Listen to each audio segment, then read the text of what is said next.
an American emergency task force, I should say, now taking the problems on at Newark Airport, including a radar outage 2 weeks ago that led to this terrifying exchange between air traffic control and a pilot. United 674, we now radar contact lost. We lost our radar. Do I have Bravo clearance? No, you do not have a Bravo clearance. We don't have a radar, so I don't know where you are. You don't have a radar. I don't know where you are. And then it happened again at Newark Airport. And with that, we bring in Republican Senator Tim Sheehy of Montana, a commercial pilot, a former Navy SEAL, Iraq and Afghanistan veteran, and member of the Commerce Committee that oversees FAA. Senator, great to have you with us today. As you join us, there's currently a 45-minute ground stop delay at Newark Airport and an effort that has been announced to address what the Department of Transportation Secretary is calling lemon air traffic control systems that have gone dark several times now. So this is a very unstable situation. What can be done about it at the government level? Well, this has been coming for a long time, Martha. This is not a surprise to anybody who's actively involved in our national airspace system. America is the birthplace of aviation and aerospace. We've innovated since the very beginning, from the Wright brothers, over 100 years ago through today. But we've seen in the last several decades is an increased sclerotic,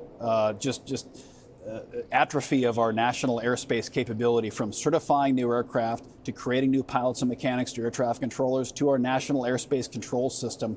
It's a 1950s era bureaucracy that's buckling under its own weight. It's been happening in slow motion for a long time.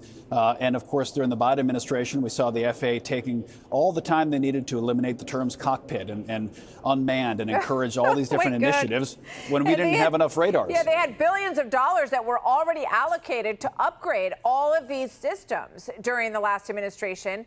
And I don't know what happened to the taxpayer money that was supposed to be going to fixing this, but it would be funny if it wasn't so incredibly dangerous.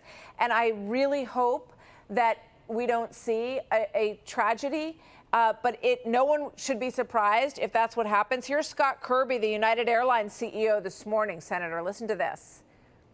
It is absolutely safe. Look, if you're an air traffic controller, I appreciate the work. They're incredible professionals in everything that they do to keep the sky safe. But it's stressful, it's tense, they're understaffed, they're working lots of overtime hours. But what we do when there are situations like this, communication, radar outages, anything, we have backup procedures and backups to the backups. Backups to the backups. So my question is, and I know that Elon Musk's folks took a look at the technology that we use at FAA and basically said, yeah, that dusty stuff in the corner, please don't ever use that stuff again. Why can't we have, experts like them come in and just overhaul this system and give them a very tight timeline to do it with the money that's already been allocated? Well, we can and we will, and that's what's going to happen now, Martha. And in fairness, this body I'm sitting in now, the U.S. Congress, is very much to blame for this issue.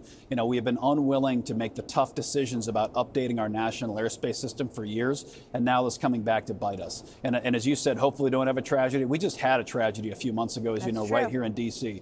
So it's time to upgrade. What does that mean? That means a faster pipeline for air traffic controllers. There's a man with a gun standing not 20 yards from me who's guarding our Capitol, who was an air traffic controller in the U.S. Air Force. And instead of becoming a civilian air traffic controller, he has become a Capitol Police officer because the pay is better. There's a lot of things we can do. It's time to get to work.